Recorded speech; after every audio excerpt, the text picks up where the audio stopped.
This is Mystery Scotch Tasting. We are gentlemen of the world. And this is our sidebar for the evening. I am Chris. I'm Justin. Vern. Evan. Dave. Andrew. Dave. I thought it'd be interesting. We could each tell a short tale about our first car. And it could be a car that was gifted to you, hand-me-down or something, or something you purchased, whatever the first car that you considered, your car. And I'll kick it off because I came up with it. I kind of had mine in mind. My first car was a hand-me-down from my dad. The next in line. Next in line, yeah. I was like, okay, this thing's still running, so Chris gets it. So 16 years old, I had an 84 Chevy van. And it was the conversion. And this is the same van that we took on road trips when I was a kid. So it had the fold-down bed in the back, had the captain's chairs that flipped around. Nice. Wow. Had a TV VCR in the back. Oh. However many windows it had with curtains that really didn't work anymore. And so in high school, I'm driving and learning to parallel park in this, Hell old. yeah. You had to start a few minutes before you wanted to go anywhere, had to warm up. I think looking back on it, I didn't appreciate it at the time for what it was. I was the first person among my friend group to actually get a license. And then I had a van. So it's like, cool. Yeah. You were the Driving driver everywhere. guy. Baby. Yeah. And also, it was right about the time that me and my friends started getting into, my friends and I, correct my grammar here. I was about to say.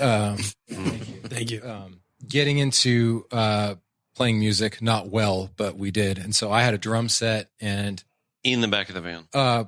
in the back, yeah, it had that much room. We could play it. So I had a drum set and a guitar, so we would, if we wanted to go to one friend's house, we'd put all our crap in there or go down to the beach. It was fantastic. Ended up meeting its untimely death when I was 17. Somebody cut me off. They turned left in front of me, plowed into them. The van pretty much just kind of lurched to a stop. I was unscathed, destroyed the Nissan Sentra that cut me off. Hell yeah. Screw them. But yeah, it was built like a Get tank. destroyed. It was awesome. I wish I had it back, but it also taught me you learn to parallel park in a car like that and you can parallel park anything. Oh yeah, maybe. If you can tango with that van when you're 16, you can drive almost any car after that. So, And now vans are cool again. So you're so relevant. Yeah. You've come true. back. It's You've true. come back. it did not have the shag carpet, which, it so could have Now, been. what did you have in the back? Was it seats or was it like a mattress? Wow. Those are the two options. Yeah. Or You can also just have storage space. storage. like Sure, a yeah. I mean, a drum set, obviously. drum set and a mattress. was not cool enough to have like the mattress. And it had captain's chairs that flipped around and then leaned back. So if you wanted to like flip around, watch a movie on the 12-inch On the old VHS. Yeah. The pop a movie in there, watch a movie in the back. What movies do you remember seeing in your van? Dirty I'm Dancing. assuming on VHS. So two very specifically, I remember we took a trip to Lake Powell when I was younger, and for some reason we only had Grease and Happy Gilmore. Okay. That's a good lineup. So That's not bad. It's weird, but it's good. Yeah, that's kind of weird, but that's a weekend. It reminds me of that Arden Merkin scotch. It was like, I don't know what this is. Yeah. It's Grease and Happy Gilmore is what it is. yeah. Art An Merkin, odd please couple. sponsor us. Yeah. You're Grease and Happy Gilmore. So not to run over too much, but right after that, I had a hand-me-down because that thing got wrecked. My next car was an 88 Seville from my grandma. So super classy in high school. Wow, you were a cool guy. Yeah. You were a Underappreciated cool at the guy. time. I hated it. I wanted something newer, but that van wish I had it now. Very cool. Yeah. Nice. I'll go next. So my first car was also a. You were that Nissan Sentra.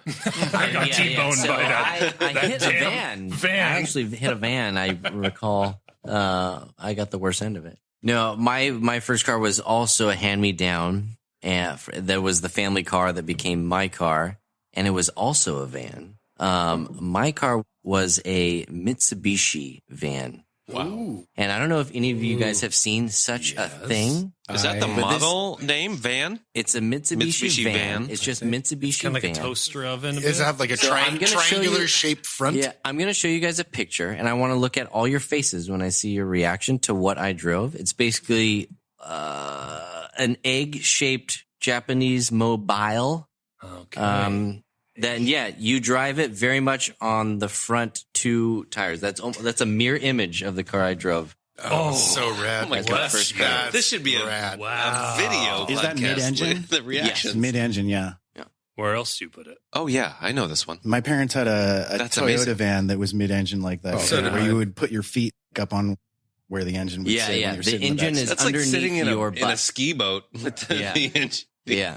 You feel like, all right, if this car blows up, if the engine blows up, I'm just dead Yeah. because I'm driving on the engine. But it's the same thing where it's like bucket seats in the middle that swivel. The back seat is just open for business. You know, For the drum set. for your drum set or your VHS tapes. Like that's more of like a digital drum set kind of a van. Yeah. It's like more compact. 'Cause Yeah. we get a visual for yours, but I feel like for Chris's, it was a full size baby. Yeah, I think, yours definitely was. I think. Full size van, giant V8 with probably 102 horsepower. Yeah, I think mine was about 2 horsepower. So it's just a little bit different. But yeah, it was the party van. Show up to school early in the morning and everybody just kind of hang out in the van with like burritos, like breakfast burritos and stuff. Nice. But it was a good ride. And then, once I was done with it, it got handed down to my brother and it, I think, died on him. So it Jokes kept, on him. Yeah, jokes on him, sucker. Wow. Yeah. Mitsubishi van. God bless it. Kind of going back to Chris. Do you wish you could have that car back? No. It was an awesome ride and it was awesome for the time and for its purpose. What was its purpose? I don't A to actually B, don't know. baby. A to B. Yeah. I didn't know then and I still don't know now. Because you're a single human that needs to get from one place to another. Yeah, and driving single around a van. human, junior year. It was mostly just hanging out in the school parking lot. I think that was the most use that it got out of. Chick magnet, man. Yeah, going to the movie Are theater. chicks into guys with vans? With Mitsubishi I feel like vans? They on the warn van. chicks It's Yeah. all about guys what with van. vans. I Yeah. mean, I for sure, For me, Like I've told my daughter, like, do not get into a van. with the guy With a at guy any ever moment. at any Yeah. point. Yeah. So it should be. I a definitely red took flag dates instantly. to homecoming and the prom in that van. That's a red flag. That's That's really bad. Yeah. Hashtag daddy issues. The visual of you picking up It's your, your date in that van place. Yeah. Yeah. Man, I feel bad for those dates that had to ride with me and be seen with me in those cars. Shout out to Latika Castillo and Samantha Pereira. Their last names are probably different now. They're probably married, but Yeah. yeah. Or not. Or maybe And they're not, and they're they're just gonna still reach looking out. for men in vans. They don't know. Yeah. Or boys in vans. Yeah. Boys in vans at the time. Yeah, Vern? I love this question because Yeah. I feel like a lot of I'm just gonna blatantly tie it in with Scotch. I feel like a lot of enjoying Scotch is the nostalgia, the remembering of different. Like a lot of our tasting notes are memories that we've had. Mm-hmm. Like this smells like a Happy Gilmore VHS cassette in an old van. Like that's a great Often. tasting note that we should use somewhere. But so I love the nostalgia of this. For me, my first car was a truck. It was a 1968 Chevy C20 20. Wow. Nice. 2-wheel drive that I had so I bought it for $850 from a guy in Oxnard. Shout out to Oxnard. baby. Oddly, Vern and I are both from Oxnard. Yeah. Yeah. It's Small world. it was weird. But I never got in your van. That's where we draw the line. No, and I had that seat. I had an orange door. It was green and white, like two-tone. And then at some point, somebody got in an accident. Had an orange door. It was so distinct. Oh my gosh. And I remember I was like, I'm going to paint it blue, but I should do the interior first. So I had a blue. I redid the interior. I learned how to rebuild an engine and how to like maintain. And like, I learned so much. I didn't have a father. So I had to learn from friends, kind of like more, I guess, masculine things, like how to fix up a car. And old friend of mine, probably 4 years older than me, and he would have me come over and like work on my own car, and he'd teach me how. It was so many good memories, like working on the mechanics of a vehicle. And I remember it was also the first time I went into debt because Right. I was like, I need to make my truck faster and more powerful. So I rebuilt the engine with like aluminum headers. And like, I remember they specifically cost $1,325. They were Edelbrock Yes. aluminum heads that I they're like guaranteed to make 25 extra horsepower. I'm like, that's the horsepower I need to go faster in my 68 Chevy C20. It made no sense, which is, I think, very indicative of like who I am today. Is like makes little sense. But it's it can carry a bunch of stuff. Like, and I had that up until college. Wow. Through, but I had other cars on the side, like that 84 Brougham d'Elegance. I had a Fiero. Wow. That I had Fiero. which is a whole nother story. I won't even get into it, but I will get into it. I had to wait in line. Remember when they had like those $99, like there's one car on the lot for $99 and you have to wait in line. Anybody have this? No, it was just me. So a dealership would say like there's one car on the lot for $99. You have to be the first one sitting in the seat, the driver's seat, and you get the car.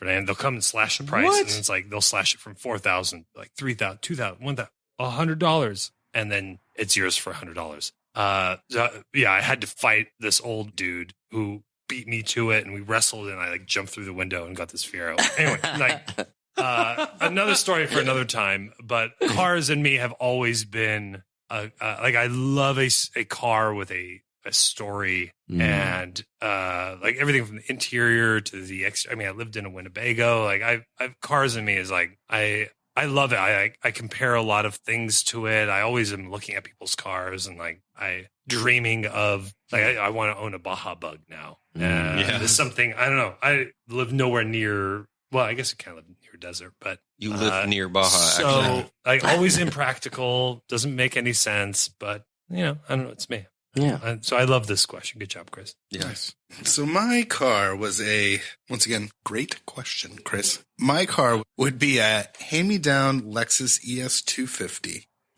from my mom. It was, I believe, 91 or 93. It was basically one of the first years Lexus ever existed. And it was probably the only manual transmission Lexus ever made. Oh, my gosh. So it was a manual transmission, a Lexus ES250. And it was a pain in the ass. I've driven a lot of cars in my day, but this was the most difficult stick shift I've ever used in my entire life. Really? Yeah.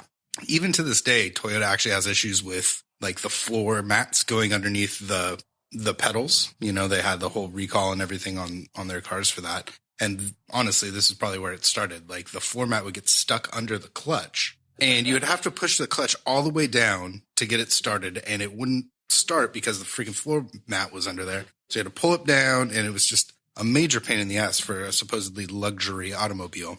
But yeah, there's a lot of stories in that car that I can't get into for legal reasons. But wait, I'm a lawyer, and I think it's totally fine. You have approval. Go ahead. But no, I had that car until I graduated high school. It was fine. You know, it was a good car. I won't tell actually about my very first car. That only lasted a day and a half, but that's a story for another time. Wait a second. That seems like that's exactly what you should be talking about. No. Nope. I love it. All right, Dave. I had a new to my family but used car, a 1994 Toyota Corolla. I was an only child, so when I turned 16, my parents got tired of me borrowing the car, so they were just like, we're going to buy a used car. It was a 1994 Toyota Corolla with a completely unnecessary spoiler on the back. The wheels, That's 25 horsepower. Yeah, the wheels it was chrome hubcaps, not rims, but the chrome looking hubcaps. Tight. And they looked fancy. Everybody thought they were like dope rims until you got really close and you're like, oh shit. Until like one day I hit a speed bump going too fast and one rolled away from me. And then I had 3 hubcaps on my 94 Toyota Corolla. But I was the first of my friends to get a driver's license. So I was the wheels of everybody. And my friends and I liked to get into some trouble and do some partying. And we would go to desert rave parties. Say more. It's like Evan's dream. So right? I'd be driving this 1994 front wheel drive, low riding Toyota Corolla, like basically off roading. I remember one time specifically, we were going to this party that it sat in the hills basically above Burbank or like slightly north of Burbank, like those foothills. And we were, just following signs till we got there. And then we got to this point where we were pretty much going up like a 25 to 30% grade, like dirt trail. Basically where we were getting to was a hang glider launch point. So it like sat above everybody, and it was just this place where people would launch their hang gliders from. But in order to get there, you got to get your cars up this 30% grade. And I remember I had to get it up to probably, I tried like once, just like going easy, and then it just rolled back down, and then tried again. And then I think I had to get it to 35 miles an hour before I hit the grade to be able to get up the rest of this slope. But we had a lot of good times and a lot of good hot boxes. People would get in my car and be like, "Why your cars smell like weed?" Because I don't know. Because I smoke weed in it. Well, pretty self-explanatory. Duh. But yeah, that was my baby. I mean, I think I had that car for like 12 years. The only reason it died on me, I was driving my friend to go to the Laugh Factory in Hollywood, and I forget who we were going to see. Oh, it was a secret Chris Rock show that nobody knew about until the last second. So we were parking, and I parked, and then we got out of the car and looked, and it was no parking zone, but we were like running late. So I was like, quick, because get back in the car. Let's find another spot. And I got in quickly and started the car, and he got in slowly, and I didn't see that he hadn't closed the door yet. And I backed up, and bottom of the door caught on grass and fully like hyperextended the door. So we're ready to go see this show. I basically had to force the door shut because it wouldn't close all the way. I had an extension cord in the back of my car. I opened the windows a crack, and I tied the back window and the front window shut with an extension cord. So excited to see Chris Rock. I know. And then just ran in there, and I was like, "We'll fucking deal with this later." Chill. And you never dealt with it later, did you? Mm-hmm. Andrew, what do you got? Yeah, I was kind of spoiled by my first car, I think. Here it comes. Okay, it was a Porsche 911. It was a Ferrari. No, It it was was the color that I wanted. Yeah. It was a Jeep Cherokee. It was a 1965 Chevy Malibu SS. Oh, wow. Come on. 283 small block. Wow. Edelbrock headers, crane, cam, 4 on the floor. Did you do that, or did it come to you that way? It came to us kind of as a beat up yellow Chevelle. It had an automatic transmission in it, a Power Glide, which was not stock in that slip model. And slide Power Glide. Yeah. And so my dad and I and my neighbor who restored mostly Mustangs, restored it, painted it bright red. Since Justin brought out the photos, I may as well bring out the photos. So we put new rims on it, weld Yeah. wheels. Yes. We took the spacers out of the springs, so it had a nice, hot That rod is kind of money. rake. Glorious. That is money. It had whatever 65? 65. So you bought a 64 not too long ago, Yeah. right? Yeah. Which is a first year for Malibus. 65 is what I had, and it was amazing. I loved it. So I learned to drive stick. And this, was not an easy learn to drive stick experience. The rear end was kind of what I guess you would say tall gears. So it wasn't quick off the line, but top speed was quite high for a small block, but it was like, I don't know, black interior. It was so rad. The chicks, man. I mean, the chicks loved the car. Yeah. My buddies loved to go. I'm not a in the chick, car. and I'm like, hey, Yeah. can I get a ride in your car? Look, it was. It's not me that was cool. It was the car. But it was. Is that what you told the chicks? Yeah. Yeah. But by extension, you're automatically cool for having that car. It was. Yeah. No, without a doubt. I mean, I got. The like people pulling up next to you with the like thumbs up. I got pulled over half a dozen times by cops. just so they could And it was bright red. just so they could take their picture with you in the car. Close. I mean, Yeah. I remember distinctly being pulled over one time by a motorcycle cop who was like across the intersection from me, and he pulled me over. He's like, "So I saw from across the intersection that your your front end is so low that if you get a flat, your headers, which is basically the exhaust off the engine block, are going to be scraping on the ground. And you need to be higher than that. So you're going to have to, I'm going to give you a fix-it ticket so you can go put some spacers in the springs. And then he goes, but once you go to the police department and they inspect it and they see the spacers, go home and take them out. By the way, they don't make cops like they by the used way, to. what do you have under the hood? And we stood there by the freeway for 15 minutes. Just I had kissing. friends in the car too. And he's like asking me questions about the car for 10, 15 minutes. So it was just a ton of fun. I went to a few car shows and won a few insignificant awards for it. Wow. The mistake of my life Oh. was selling it. I sold it because I was moving away from home to go to college and it needed either like a major engine rebuild. Well, it needed a major engine rebuild. And I was like, I'm not going to deal with that while I'm You wanted living it to away go to a from good home. home. You wanted it to go So, to a like, good family. Two-part sadness to this story. Part one was that the car that I replaced it with was a white Ford Focus, Oh. which was just So that's what happened. so all the chicks dried up. The cops actually gave you Yeah, tickets. Yeah. The cops also dried up. Yeah. Yeah, Not you in a could good go way. 100 in that Ford Focus, and the cops are like, "Nah, he's fine. Yeah. Not a Ugh. danger to Harmless. society." Did not want to pull him over. Yeah. It was purely an A to B car. Part two sadness was that I actually ended up selling it to a local guy for very little money. I mean, what it would be worth today is painful, but sold it to a local guy. And in the subsequent years, we saw him driving around town in it, and he absolutely destroyed it. So he you guys all here saw the photos of it. It had that, like, you call it rake, where the front end's really low. He raised it up so it's level, but like high. A gasser. Yeah, he put these, it's so painful. He put these exhaust tips so that the exhaust ran out before, in front of the rear tires, which makes it really loud.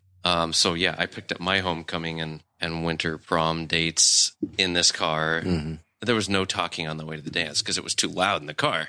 He moved the exhaust straight out the back and put these Chevy bow tie exhaust tips on them. So hot. So hideous. It was kind of like, well, I don't want to offend a potential sponsor, but it was kind of like the chrome stag on the Dalmore Chevy. bottle. I think automobiles are not going to be the Scotch Club sponsor for It was plenty kind of of like liability. this chrome stag on the I on the bottle disagree. of Chevy Dalmore. could very easily be a sponsor of this podcast. It's true. It's true.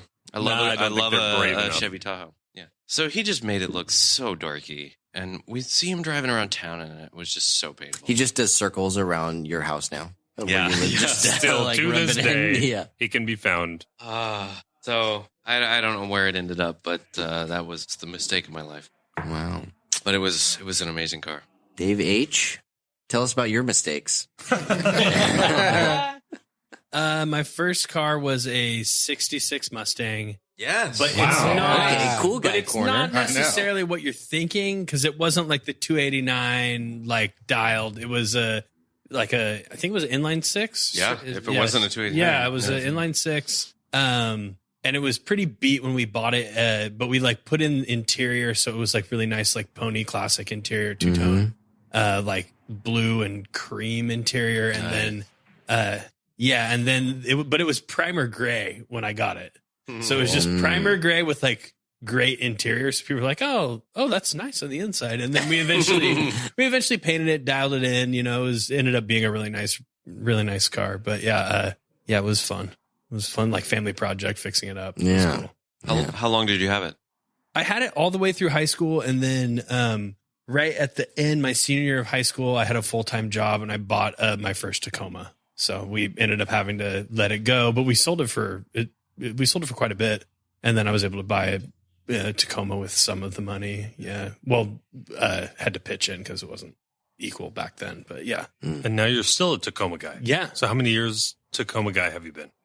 This is my third Tacoma. Wow. Yeah, the only reason it's Shout my out to third is because I Toyota. got Not a smashed sponsor by yet. no, not a sponsor yet. I got smashed by a big rig on my way to work at Billabong in my second Tacoma, so that's why I Wow. had to buy the third one. So I currently drive a Tacoma, and Good if for you. that thing dies, I'm gonna buy another one.